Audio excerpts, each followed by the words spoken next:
Welcome to the Hot Tub Club, where inspiration bubbles up. I'm your host, Samara Renee, and today we have an amazing guest to share her amazing story of her journey to Spain to do a 483-mile pilgrimage on the Camino de Santiago. And this is one of those life-changing trips and stories. Please welcome to the Hot Tub Club, Cathay Reta.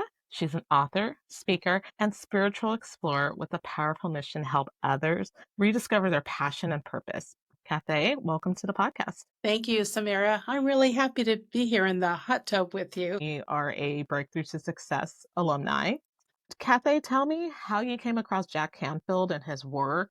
I first became familiar with it when I did a 3-day Dream Builder Life conference with Mary Morrissey. That was all new to me. I was just on the edge of learning about how we can create our lives and our dreams. And I was just learning. I realized I had stopped dreaming or was afraid to. So I opened that up and had some good experiences. I had written my book about walking on the Camino, and I joined a group called Quantum Leap, Steve Harrison and his group with Author Success. And Jack, a regular speaker there, that would encourage us. And then they offered a 2.5-day retreat with Steve and Jack, where he talked specifically with us about our goal and our book and how to promote it and how to work with it. So I attended that, and it was just wonderful. Then I attended a virtual Breakthrough to Success training with Jack, and then finally got to go to the one live 2 years ago. There's so much to learn and to hear, and you take it in, but it's just layer after layer. It's always good to keep renewing that, and I think I've been learning a bit along the way. Oh, yes. Do you keep in touch with people from BTS, even if that was a couple of years ago? No, not really. I don't. There's just two people, Tashai, who you know, and actually she had also been in that 2-day retreat with Jack. That's where I first met her, and we began to keep contact afterwards. We met in person for the first time at BTS 2 years ago. Then one other person who volunteered with the BTS team lives about a half hour away from me. And that's when I was just moving to this area. And then she was also on a mastermind group where we were talking together and with Tashai. And I mentioned, oh, yeah, I'm moving to Clarkston, Washington. Well, she's right up the road. So that's that amazing. was just, perfect. So it was really encouraging. But beyond that, I really hadn't kept contact with anyone. Are you going to be coming to the last one, the very final BTS? No, I'm not going to be able to. That's going to be a great gathering. It's going to be sad. It's going to be really sad, but it's going to be positive, and we're going to move on and continue on our goals with Jack's legacy, and it's going to be awesome. Yeah, and it is carrying out his legacy. And, I'm so aware of, and like Jack says himself, what he's in his 80s now. And so he's pulling back just a little bit with the life. I don't think he's slowed down, but he's just kind of shifting a little bit. And a number of these great leaders who've brought so much wisdom and just spirituality to us are up in the older ages. Then I said, what are we going to do? And I realized, well, that's why they're training us. Exactly. That's why you're going to BTS. The people gathering is to carry it on so it doesn't get lost or go away. We won't have the same dynamic, maybe. Right. But it's a work that really needs to continue. You're absolutely right. And that's the thing that I think hopefully will be the takeaway from the final BTS, is that we are the legacy and we are the next thought leaders of the world. And it's time for us to spread our wings and fly and continue the work. That's why Jack's been teaching, I don't know how many millions of people that he's had his teachings with. Let's just talk about your background. I know that your husband unfortunately passed, and that really sparked a time in your life of discovery of yourself and what you were doing that time before your husband passed and your career. I would love to share that. David and I were married for 33 years, and he was a pastor evangelist, which means I was along with him, and we worked in ministry together and traveled a lot, and he was just so easygoing. We had this great relationship going. At the same time, I also worked part-time in the field of adult literacy and ran literacy programs in different libraries. And our life was full, and we were going along until 2012. David had a stroke, and it affected one side, his right side. We had faith we can work through this. And he was getting better. And the next month he had a heart attack. And the next month he had another stroke that affected the other side. And then for 4 years, we just struggled. I struggled and became his caregiver. And looking back, I mean, you do what you have to do. It's amazing the resilience we have, what we can actually handle, and how we can thrive in the middle of difficult circumstances. I worked through that with him. As it turned out, that he passed away. And that time I was so burned out, I realized I can't keep working anymore because I had continued working while I was taking care of him. I took early retirement. I left my job and I moved halfway across the country. I was living in LA and I moved to Indiana to some friends who had a house on a rural area. And so really different. It's kind of a recovery time for me. Right. And so I really took advantage of that. But the big question is what to do with my life now. And also at that same time, some things happened and I left that church I'd been a part of for 45 years. So it's like, boom, everything's new. Right. And so I was, I feel like I was strong, feeling okay. But I was okay. This is not what I planned for when I got into my 60s, that last third of life. And so what do I do now? Someone had told me about the Camino de Santiago, that means the way of St. James, and that trail across Spain. And it stuck in the back of my mind. 2 years after David had passed away, my 64th birthday, I'm thinking I should do something big for my 65th. What can I do? And that idea came to me and wouldn't leave me. Wow. Yeah. And you're actually the probably second or third person that I know has done that pilgrimage. A gal from my church, her and her daughter did that a few years ago together. And then she did the walk by herself several years prior. How did you prepare for this trip? The idea came to your mind. I'm sure that was a divine message that came to you out of nowhere. Were you a walker before? Did you train for this upcoming pilgrimage? In my younger years, in my 20s, I liked to walk and did hiking and even went halfway down the Grand Canyon once. But that hadn't been part of my life in years, and I'd been very sedentary. So it was a year before I went that I decided to go. I thought, I got to get in shape. So I started training. I started walking a lot. And to the point I pushed myself, I hurt my heels and they would hurt. And I thought, well, I just need to get them used to it, So I'd work them harder and harder. Come to find out, I had developed Achilles tendonitis. And a chiropractor I'd seen, because I had some back trouble for a little bit too. He said, you're supposed to increase your physical activity in little bits, like maybe 10% at a time. I went like from 1 mile to 3 miles to, trying to increase that. And I really abused my body. So to the point, even friends were telling me, well, don't go this year. You should wait and let your heels recover, or let your body recover. You've pushed it too hard. But something in me told me I had to do it. I had to do it then. And that was 2019. So who knew? This next year, that was not an option. So I went, and so I had done the physical preparation. And I thought, this is going to be because, all you do is get up each day and walk. Right. You have no distractions, nothing else to draw your attention. This is the perfect opportunity to figure out what to do with my next 30 years. That wasn't what it was. Here, set the stage. The first night, I was in a 13th century church in Roncesvalles at the top of just over the Pyrenees. And I'm sitting there in the back on a wooden bench and the lights are dim. There's soft music playing and tears start coming down my eyes. And I thought, okay. And then I heard inside me, I heard this voice say, absolution. I said, I'm not here for absolution. I'm good with God. That's not what this walk's about. And that voice came back and said, yes, you do need absolution from yourself to yourself. Wow. And that really set the stage. I didn't know that's what this journey was about, but that started it. That's amazing. I did want to back up because I did miss a question. I know a lot of people who are going through the grieving process, and you had your church community around you. How did you get through that time once your husband passed away with dealing with your grief and the community around you that helped to support you? What I came to find out is I didn't do well with it. I was strong, and because that's what I think I'd been trained, and so I believed that we had to do, you can't grieve because we'll see him again and we're in a better place, all this. So don't be crying and feeling all this. So I stuffed it. Right. And so I went along and I was really strong. And people would comment on how strong I was. I said, yeah, I felt good. But what I found out was I'd suppressed the grief. So it has to come out. It will come out somewhere along the way. You don't get to skip that. And that's what we do a horrible job in this country of helping people grieve, giving them the space to do it and just appreciating it, that it's a part of life and it's a healthy process. Right.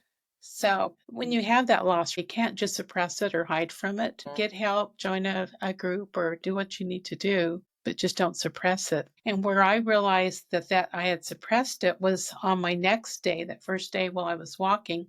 Then I went to, and by the way, I walked alone, so no one went with me. And I felt it's important for me to do this alone.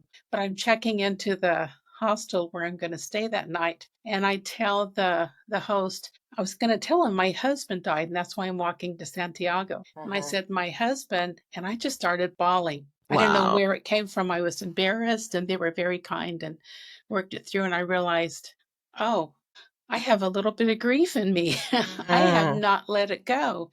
And finally, it had a place to work itself out. I mean, I don't know if this is poor etiquette, but I think it's pretty ballsy that you decided to go on this pilgrimage by yourself in a foreign country. I'm not sure if you've ever been to Spain prior. And went, yeah. Okay, so at least you visited. Yeah. Well, my friends kept saying, oh, you're so adventurous. And I'm like, no, I'm not. They reminded me when I was in my early 20s, I moved to Mexico and lived with a family who didn't speak English. Oh, whoa. Again, because I just had that in my heart. I knew it was something I needed to do. And I did. I lived there 7 months. And I became fluent in Spanish starting there and then through the years afterwards. And then my husband also spoke Spanish, and he administered in Mexico, in Guadalajara, where I had lived for a number of years. And so I started realizing, oh, I guess I am adventurous or ballsy, you might say. I hadn't seen that. And I think I had lost a lot of that through the years. I've become very, I think too many of us do that. We just kind of bury ourselves and go along with the norms or what we think we're supposed to do and lose that edge and that passion that we have. So, yeah. So doing this, I realized, okay, maybe I am a bit adventurous. Yeah, during this trip, when you had time to reflect, did you reflect back on your life with your husband? Did you feel like you were truly authentically yourself in your marriage? Did you feel like you had your own dreams, your own passions that you could move forward with in life? Or do you feel like you had to hide some of yourself in order to do the work with ministry? Yeah, I found I did cover myself. I buried myself. And I can't put it on anyone. I took it on. My beliefs have changed extremely from that time. But it used to be like, so we're trying to be an example to people. And so I can't show, if I have some problem, I can't show it. If I'm upset with David, I can't uncover him. I need to protect that image. You just stuff it down. Things I would like to do, I wouldn't do because it wasn't appropriate. So even like when he died and I'm being strong because that's what you're supposed to do. You shouldn't be grieving like someone without hope. And I had done that for a number of years throughout my life. And that's what I began to realize also while I was on this journey. It was rediscovering myself again. And I didn't realize I had buried myself till you get there where the wonderful thing about that sort of pilgrimage, you're alone and it's quiet. And that's why I know if someone else had gone with me, that would have been a great distraction. I wouldn't have had to sit with myself and work through those things. But I began to realize that and just that I wasn't happy and I didn't want to continue a life like that. I wanted to be myself. And I was getting to know myself again. That's so beautiful. Is I just know there's so many people in the world who just being by themselves and without a relationship, that's a hardship for them, or just being alone or going on silent retreats or whatnot. That is a struggle because they use the busyness of life or relationships to mask what's happening internally. That's at least that's what I have found, that people hide behind the busyness and lose themselves in the busyness. That's so wonderful that this journey that you were on helped to break open that new sense of self. Yeah, what I found is the physical hardship breaks you open to get down to the soul and the heart of your life. Because it was I mean, constantly kept thinking, I'm going home. Why am I doing this? Or I could go sit at a hotel and sit by the pool and figure out what to do with my life. Why am I suffering like this? And I cried a lot. I was just crying all the time and just wanted to go home, and I didn't get it. I thought, the Lord was leading me there for this wonderful experience and it was going to be so happy. And it wasn't. I was in pain physically and in my soul. And what really broke it, where it started to change around, it's when it got to the worst point. I got bed bugs. Okay. I can't. That's too much for me. I'd be like, Lord, I'm going home. Yeah, but you know why I got bed bugs? Because that's the thing I feared most. When I thought about going on Oh. this trip and preparing for it, because I read forums and Facebook groups and everything about it, and sometimes people would mention that, and I'm like, what to do, how to avoid them, and so that was on my mind. And it's like, oh, I don't want bed bugs. I don't want bed bugs. And you know what happens? What we've learned when Yeah, you something's in your manifest mind, it. Hmm. you bring it right to you. Yes. The world, the universe doesn't hear no bed Hmm. bugs. It hears bed bugs. So I got them. And I was at my lowest point, and I'd spent the afternoon at the laundromat washing everything, trying to take care of it. And this other traveler, a pilgrim from the UK, came in, Patrick, and he put his bedroll on the bed above mine. And he says, how's your afternoon? How's your day going? I said, I have bed bugs and I want to go home. And I just started crying. And he so kindly reached his hand down to me and said, may I hold your hand? I said, yeah. And he sat on the floor, cross legged in front of me. And he said, bed bugs, that's just part of the journey. It's like life, there's ups and downs. And he just started consoling me. And it was just very sweet and unexpected. And then we walked around the town a little bit. And at one point, he turned to me and said, you're on this journey to learn to fall in love with yourself again. Mm. Those And that bed sealed it. bugs brought you a messenger. That's what those bed bugs were sent for. Yeah. I wish I could have gotten the message without it. But when you're so hard headed, and that's it, Hmm. the shell around me, that perfection, what I'm trying to be, was so tight, it took those physical hardships to break through where I could even be open to hear it. And then some good things happened. And from then it got better. And then it was a much easier journey. That's amazing that bed bugs brought you a messenger that just, I mean, to hold your hand, sit with you, spend time with this person, and they brought you such a beautiful message about learning how to fall in love with yourself again. Mm-hmm. I mean, you couldn't write a better moment than that. Yeah, yeah. And what I love too is he seemed like he could be a therapist or a counselor, but he was an engineer. Oh. And he's describing to me this old Roman bridge that goes across this one part in the city where we were and how they constructed it. And I thought, okay, he is an engineer, but his heart is like a therapist or a counselor. Wow. So I think, okay, we all can be those messengers. We can all bring that to someone with just one line, one observation. That person that you met just by taking the time to notice that, having that empathy to notice that you were upset about something and taking the time that, he could have been like, well, great, have a good job, good day with that, have a great day, I gotta go.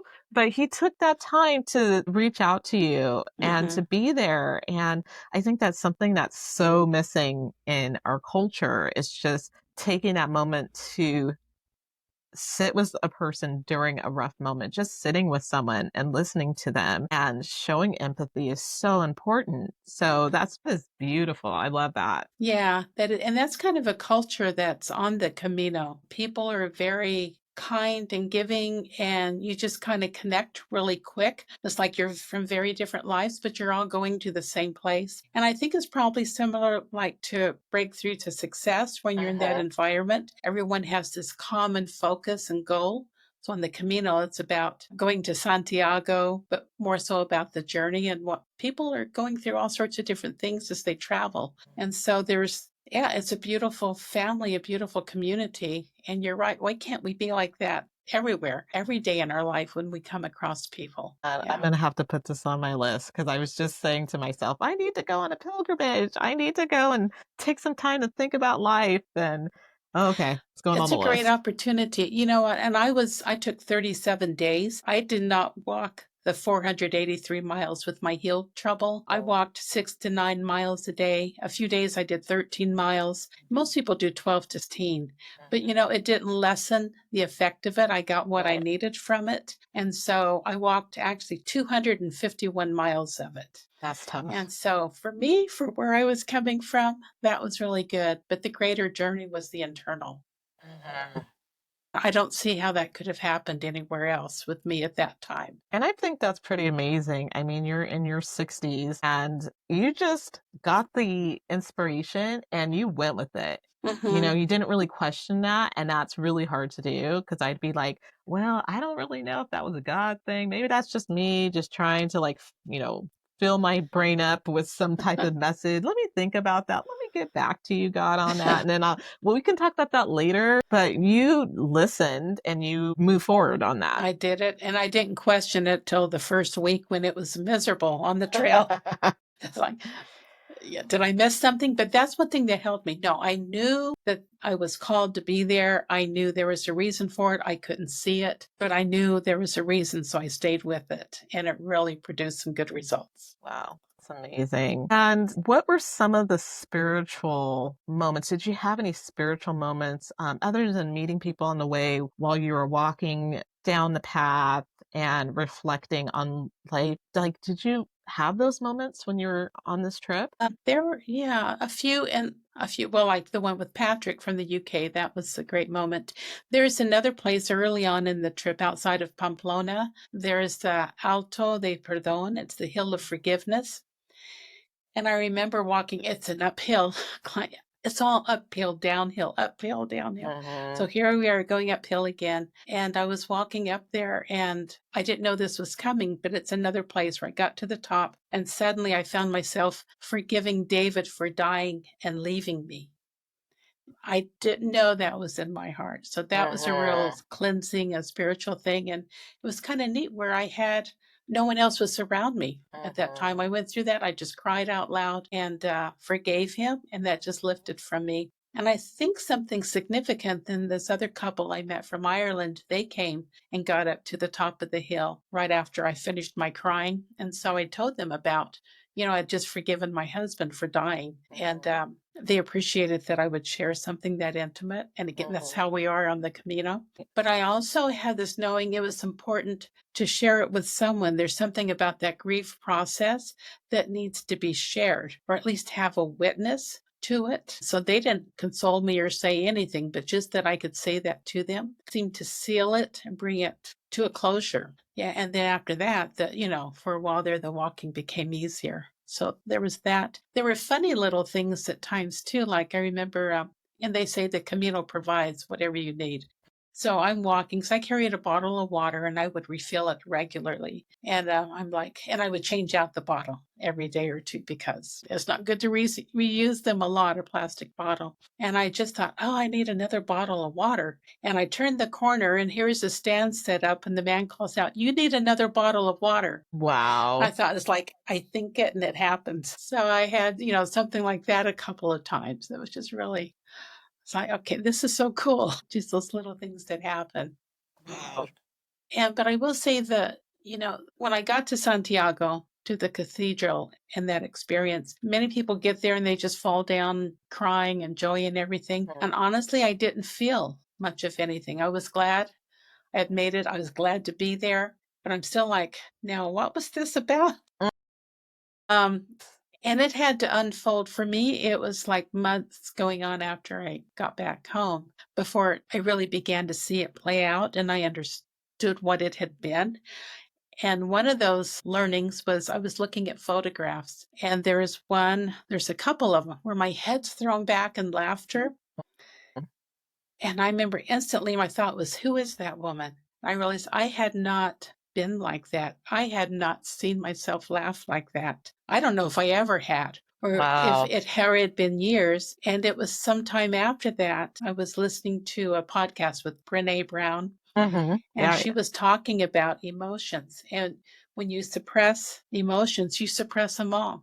that we Right. don't get to pick and choose about which ones we're going to feel and which ones we aren't. And so with that, I realized when I suppressed the grief and wouldn't go through those emotions over my loss, I suppressed everything, including my joy and my those things that gave me laughter. And so I realized after I got home, I was looking at this and just noticing myself, I was much lighter and I could laugh more easily. And something had changed within me that it just unleashed something where I had suppressed emotions most of my life. And so that just popped open and just a world of difference. But I can That's attribute that. amazing that you saw that photo and you're like, who is that? Mhm. I don't recognize that person. And it was just a simple joy, the joy that you felt in that moment. Yes. Yeah. And so, was that a mindset shift for you after seeing this beautiful moment of joy? Did you think to yourself, I really need to work on incorporating more joy into my life? Maybe not so consciously, or maybe it was. Yeah, because along the same time I was on this path with learning about how to develop myself and follow my passion. And actually it was before when I went on the Camino was when I was in the Dream Builder Life conference. Hmm. And they had you do this, and you kind of set a dream. And one was want to walk the Camino. And it was kind of like a yeah, maybe like, right, go ahead and say it. But Right. then because I did it and I accomplished it, but along the same time, I was learning more about gratitude and to express gratitude. And so I did that, and that become more a part of my life. Those things that then bring us into that joy and teach us about ourselves and to be able to look at what we really want. I think we're afraid. And I realized that about myself. I had stopped dreaming or wanting because it's easier to not want than to not get. So to not risk not getting what I want, I'll just ignore it and I won't want anything. Then I'll be fine. So That is I had to break it. good. That is really good because I think a lot of people do that and don't realize that with the fear of dreaming because you don't think it's possible. Right. Right. And so you break through it. When I wrote the book, Keep Walking, Your Heart Will Catch Up, and that 2.5 day conference I did with Jack Canfield, part of that was, he had read the book and we were talking about it and how to promote it. And he said one thing, well, you didn't finish the Camino. You started walking it, you're still walking the Camino. So that's Oh, your angle. You're still walking the Camino. You started over there, but your life, and it's true, it's still unfolding, still getting experience and opportunities to learn and to grow deeper. wow. That's amazing. And were you consciously keeping a journal on the road, or did you collect things once you got back over time, looking at photos and then slowly writing things down? Yeah, a couple of things. I did keep a journal. And one thing, I've always been a writer. I write. I find the process of writing clarifies my ideas and what's in me. I mean, I can have something, I don't even know what's there. I start writing and it comes out. And so that journaling has been a part of my life. Although my journal on the Camino was mostly complaining. It wasn't giving a lot of ahas. There were a few, lessons here and there. Like one is like, okay, I learned today I'm not in control. Mhm. I'm But you just know what? walking this road. I honestly think I would love that in a book because it's so real. Oh, yeah, yeah, So real. yeah. So there was that. So I'd always been a writer and author. And the other thing, when I went, I decided I'm going to not be I wasn't on social media and I wasn't going to be writing with anyone. But two things, I just couldn't help myself. I had to put together an email and send to friends. So I would kind of update them what was going on. And so I would get some encouragement coming back. And so those emails in my journal helped with writing the book and recalling everything. And the other thing, I have a good friend, Kathleen. She was the one person who would know where I had last been. So if anything happened to me, she could say, she was last in this city. What happened? Where did she go? And so we would share an email or a text every day or two. So some of those conversations to help me to recall to write the book. And I ended up writing it. It was about a year after I got home. Yeah, it's about a year, and then got it published. And actually, I've revised it and updated it a bit, and it's going to be available here in the next month or two. I'll put it back Oh, on I love on it. Amazon. I heard about the re-release. Okay, so I'm Yeah. excited about that. And did I hear something about possibly turning this journey into a movie? Yes, that will happen. It's on my vision board here behind me. It's happening. It's done. It And is that done. came about. There was a book blogger who interviewed me, and one of her questions was, if your book were turned into a movie, who would you want to play your role? Mm. That got me thinking. And I thought Kathy Bates Oh, would be my yeah. first choice. Oh, yeah. She'd be great.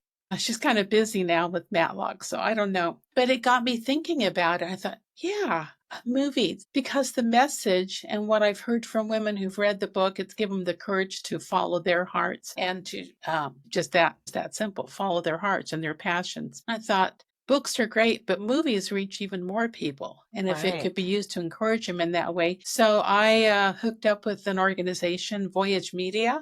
They set it up where it's very hard to get into Hollywood. They explain the thing, and to get an agent, to get to a studio, it's very hard. So they have producers who work with them. And so I was able to pitch my book as a movie to a producer, and I did with Killian Beldy, and she has a background with Hallmark and other movies, and Love she it. liked it. So he took it on as a project, and then they got a screenwriter, so he had the screenplay, and now they're in the process of signing on a director and an actress, and then they know the industry, they know the people to go to, and they'll take it to the studios and see where they can, who's interested and would turn it into the movie and release it. Yes. I mean, this is out of control. I mean, did you ever really, really, like in your heart of hearts, think this could possibly be a great movie? Yeah, it's one of those things where you put it on your vision board and you make the affirmations, and then I'm like all gung ho, and then later I'm like, yeah, right. No, and you have to overcome that and say, no, it is there and it's possible. Why not? It is a good storyline. I think it could work very well. At this point, I just stand in that. I believe it. It's going to happen because it is. I'm drawing it in from the universe You are the and queen putting it out manifester. there. I'm getting that sense. Yeah. Yeah.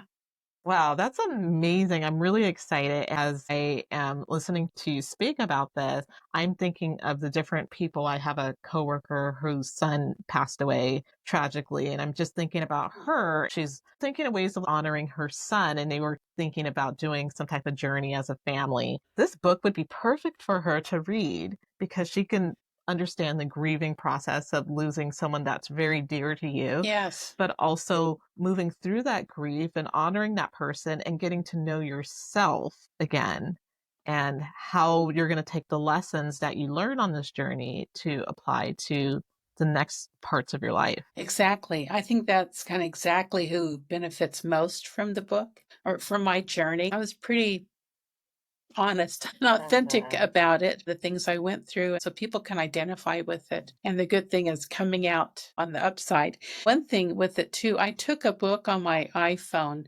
It's called Hind's Feet on High Places, and it's a Christian book. It's an allegory written in the 1950s about this character named Much Afraid. And the Lord, the shepherd, took her to go to high places, to the mountains of high places. Our lives were paralleling. Everything I was going through, she'd gone through. And there is this one part where he gave her companions to go with her on the trip. And their names were Sorrow and Suffering. Mm. And she cried like, I can't go with them. And I said, exactly, I'm with you. I expected to come here with joy and peace, and I've got sorrow and suffering dogging me. This isn't what I signed up for. But yeah, it was kind of fun to have that parallel. And she got to the high places, and I did too. Thinking back to getting involved with Jack, and you had a very spiritual life before working with your church. How did your spiritual life change after leaving your church and moving forward? How has this new journey influenced your new spirituality? It's better than ever before. When I left this church, I began to realize it's all the makings of a cult group.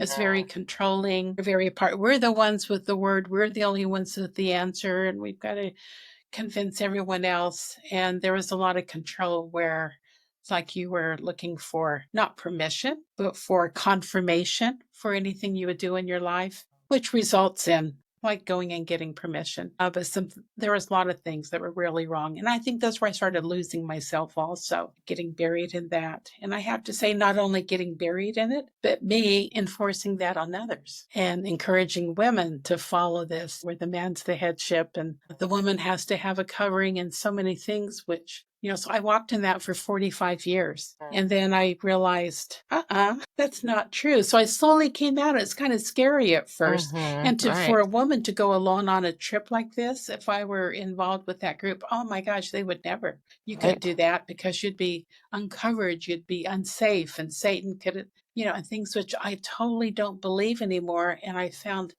I am more fulfilled and my life is freer and I do more good for people and help people now than I ever did before. So it's been a real change.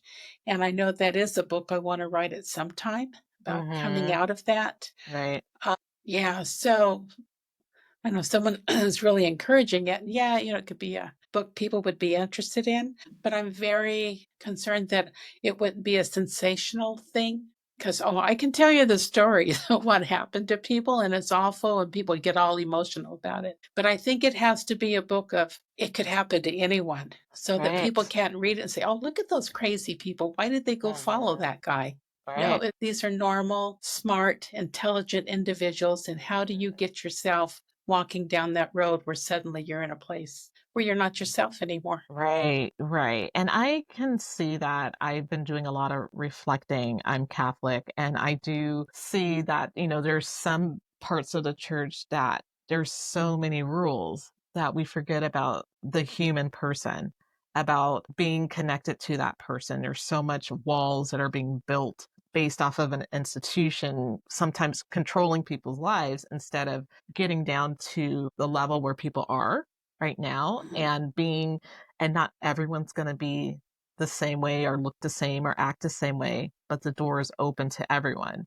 So hearing you say that, I can completely understand where you feel like first you're like, gosh, is this going against what God would want? Is this, bad? And then as you move through, you're like, no, Jesus would love me no matter what. He would accept me. And really, like, you're living the gospel in a different way. I love the freedom of being able to make your own decisions and to be able to develop your spirituality. It might be different than what the church says that you need to do, but it doesn't negate that you're still having that same connection with God, but just in a different way. Yeah, and it's realizing God is in every one of us. We all have, it's a voice, a quiet voice. And so for me, it's easiest to refer to as God. Some people call it the universe or your intuition, but we all have it. And it's speaking to us and trying to show us and guide us, but we're used to drowning it out with the TV or do something so we don't have to listen to it. But another book I wrote after I wrote the book about the Camino, published my conversations with God, which came up, and it's just, and I talked to God that way. I was in the sauna one day and I thought, and I just, okay, God, I'll spend this time with you. And then I went in and I turned on the radio of my iPhone to some Eric Clapton music. And I swear I heard God say, what's with Eric Clapton? I thought this was my time. So, okay, yeah, God, I turned it off. And we just had this conversation and then began to do that regularly. So I have this book of my conversations with God. It's called Dance in the Meadow, Conversations of Self-Discovery, Clarity, and Love. And it's one of those situations where then I would just write it down after I would have the experience. And I learned things about myself that I didn't know. But through that, God just showed them to me. And again, they're experiences that many people, and many women especially, go through. And it's learning to be true to yourself and not hide from yourself. I love that because it reminds me of, I used to go on silent retreats every year, and I love being by myself. I love being in silence. And a lot of people have a really hard time with that, but you're able to walk with God through your daily life, which you don't normally get to do, and have that open conversation. For me, it's my cell phone. Oh, I'm going to pray or, oh, I'm going to read something. And then I was like, wait a minute, but let me just check the weather really quick. And then you get distracted. And you mentioned your conversations with God. And I should not ever write a book with my conversations with God, because people would be amazed that sometimes my relationship with him is not great, where Uh-huh. I am angry with him and he's like, okay, well, you can yell at me, but this is the way that your life is going right now. I'm pulling the book out. Or being true like that. God knows if you're upset, why try to act like you aren't? I think that's such a great lesson too, because people think that you need to be perfect or you need to show up to church and be on your knees and say certain prayers. But the best relationship conversation that you can have is just being open and honest. Mm-hmm. And like you said, God knows when you're mad. And so I know when I'm walking into church and I'm angry about something, he's like, well, you're angry about it. That's fine. Like, Yeah. let's talk about it. Like, why are Yeah. we upset? But, and that's healthy. That's a It healthy is. relationship. Can I read a portion of Oh, that for you? please. That Yes. reminded me. I love This it. is called Hope Pulled Off a Shelf. It's been a rough morning, I say to the Lord. Today I'm not going to get on the treadmill. I'm not going into the sauna. I don't want to. I sit in the chair beside my bedroom window, looking out at the gray sky. I can't seem to find my place, I continue. God, I'm mad at you. I'm mad. No reason, I just am. I sit quietly, wondering where this is coming from. I know, God answers. I knew before you did, and I understand. I keep looking at my hands, the hands of an old woman, wrinkled, flabby, full of age spots. They're old and tired, and I hate to look at them. I lotion them, slowly running my fingers along the veins and stretching out the skin to make it smooth. Then it pops back into Wrinkle City as soon as I lift my finger. My hands show years of use and abuse. I'm mad. Lord, I read in a devotional this morning that I should praise you and give thanks. But the praise and the thanks are stuck in my throat. They come out in low guttural moans of angst, complaint, and wordless pain. That's my praise. That's the most I can seem to muster today. Truth sounds like that, he says. There was a time when you would stop what you were feeling and saying and put on the facade you thought I expected from you. And you would begin to say, praise you, thank you, blah, blah, blah. That would lift your spirits, and then you would go on about your activity, casting aside the real stirring that was in your heart. And then we go on and talk about it. I love that. I love that so much. Yeah, that's the freedom in talking with God when you get to know and trust that voice in you and knowing that's God, and you can be totally real and you can totally hear and get the answers of what you want and what you're searching for. That actually reminds me of, I read a book, Mother Teresa, and how she had 50 years of spiritual darkness, and where she's doing all of this work, working in the slums in India. And you would assume that she would have this deep connection with God and feel God. And reading her letters to her spiritual director, and she says, I feel nothing. She's spending 50 years of her life just not sure. Like, she's saying, God, where are you in this? I am not getting it. And that, to me, I was amazed by that. Even though she didn't feel God during those 50 years, she still had that passion within her to, number one, continue to do the work. And then number two, to continue to have the open conversation and dialogue with God, that even in the silence, God was walking with her, which was amazing. I love this book, being open and honest with God and being, I'm upset about this. Yeah, to be able to say it. Yeah, yeah, I didn't know that about Mother Teresa. That's impressive. I mean, for 50 years to continue and not say, I'm out of here. Yeah, she had this moment with God that gave her the inspiration to do the work that she ended up doing with her sisters in Calcutta. But after that moment, 50 years of nothingness, which is insane, right? It is. I can't imagine it.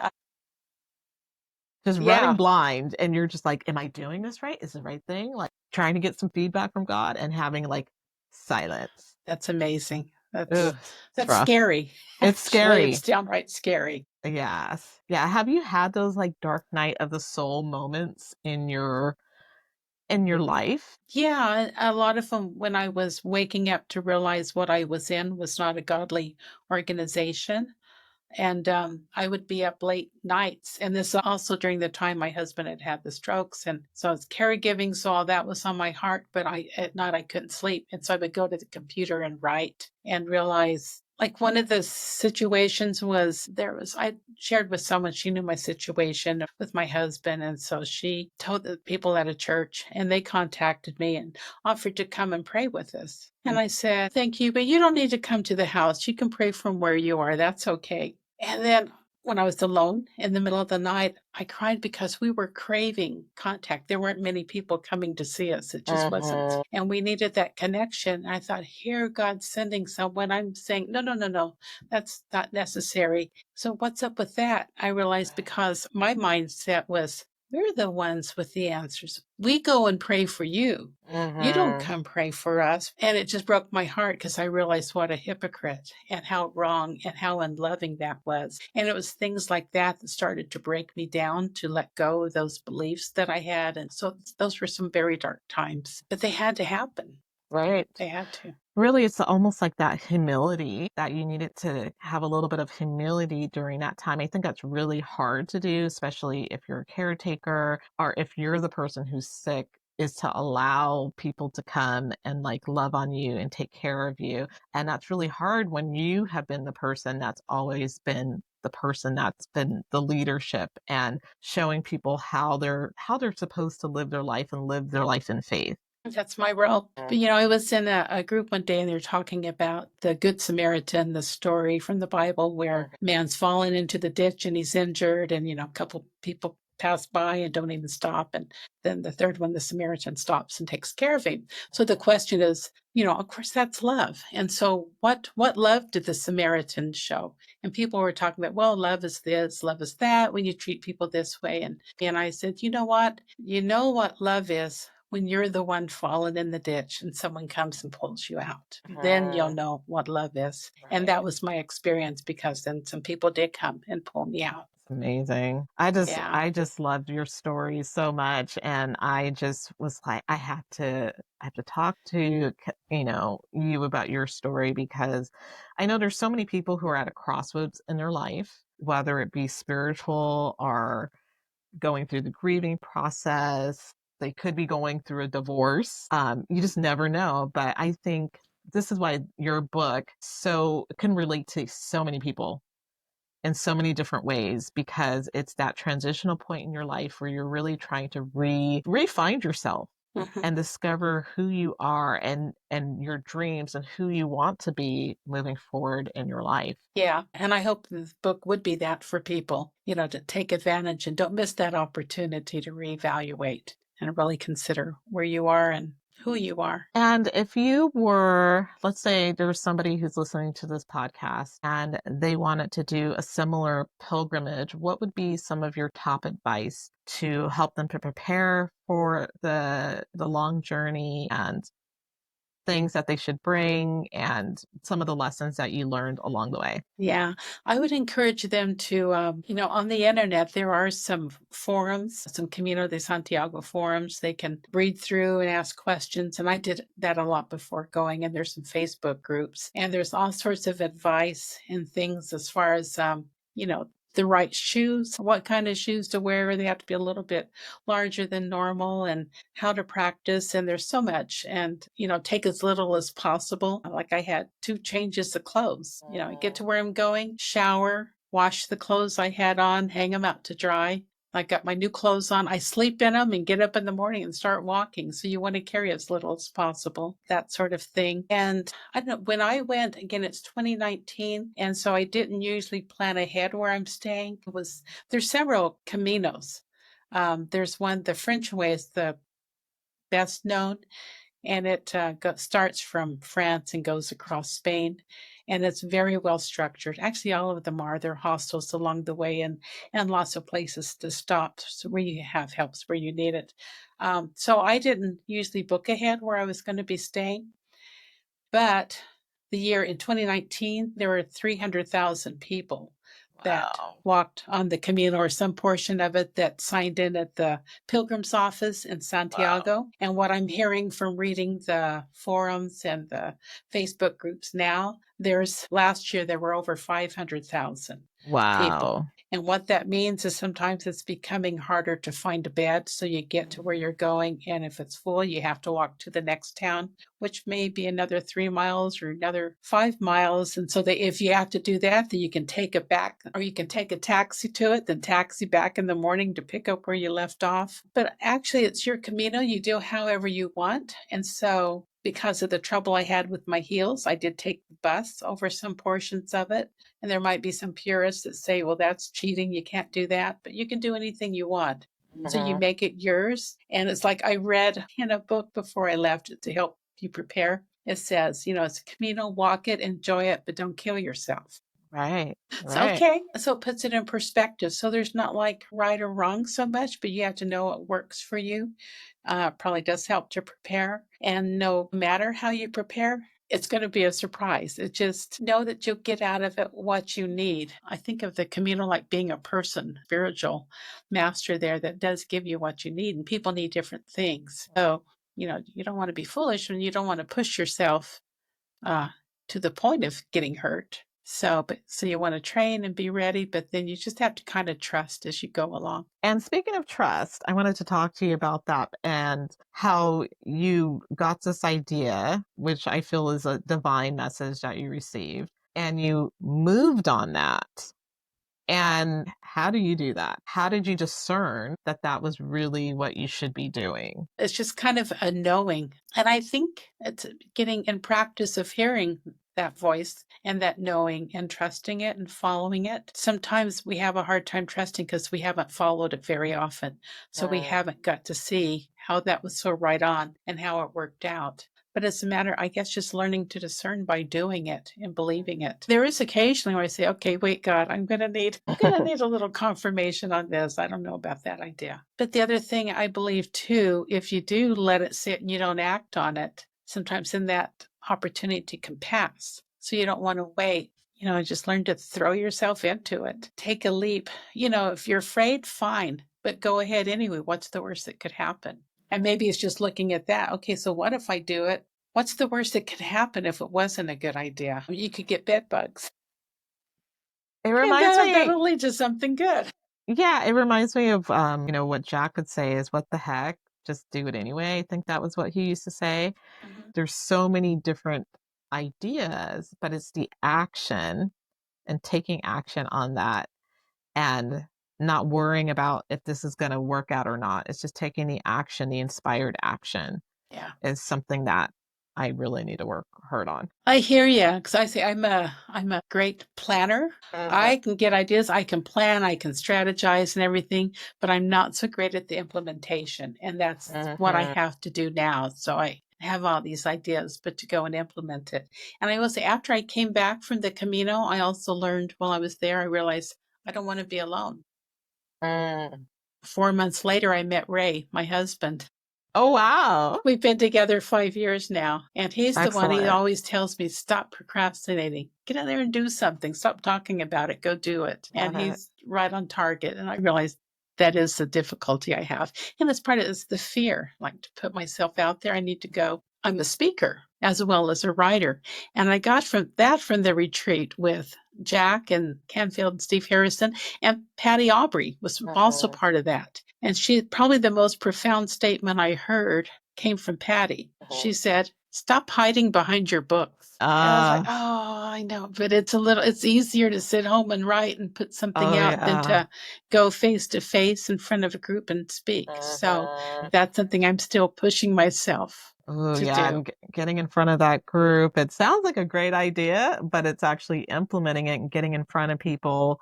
And, Patty spent many years being behind the scenes, running Jack's, business. And she had all these ideas and dreams. And she was actually hiding instead of stepping out and giving herself the permission to work through on her own goals. Yeah, absolutely. And so again, it's just do it. Just have to pick up the phone, make the phone call, send the email, put yourself on the line. My main purpose of the podcast, of course, is just sharing these amazing stories, and especially people who wouldn't have the opportunity to share those stories with a larger audience per se, but nevertheless, they're really important. I'm hoping that people will get some sort of message from every episode that will help to improve their life or learn a lesson. Yeah, this is your Camino. You're walking it step by You know step. what? I might have to do. I just started looking the other day. I was looking at Italy and I'm like, I need to go to Italy because one of my things on my list that I wanted to do was I wanted to go to the Vatican and I wanted to be in an audience with Pope Francis, and I never did that. And then of course he died. So then I was like, okay, whoever's next, I'm going. Like, I have to go to Italy. I have to go just do one audience. So that's my pilgrimage that I want to do. Oh, So good, good. that's Well, next. let me know when you're headed out there, and I'll keep that in prayers for you. Well, Yeah. thank you so much for being on the show. Please remind us of where we can pick up your book, the titles of the book, and how people can work with you or have you come out and be a speaker. You can reach me on my website, and that's my name, cathayreta.com. That's CATHAYRETA.com. And also the books are available at Amazon, and you can ask for them in your bookstores. So they're available about anywhere. Right now there's two. There's the Keep Walking, Your Heart Will Catch Up. And then my conversations book is Dance in the Meadow, Conversations of Self-Discovery, Clarity, and Love. And I'm just about finished with the third book, which is kind of reflections on my work in adult literacy work and what I've learned, and I can share with people there. So that's what I have so far, but you can reach me about doing speaking also at my website. That.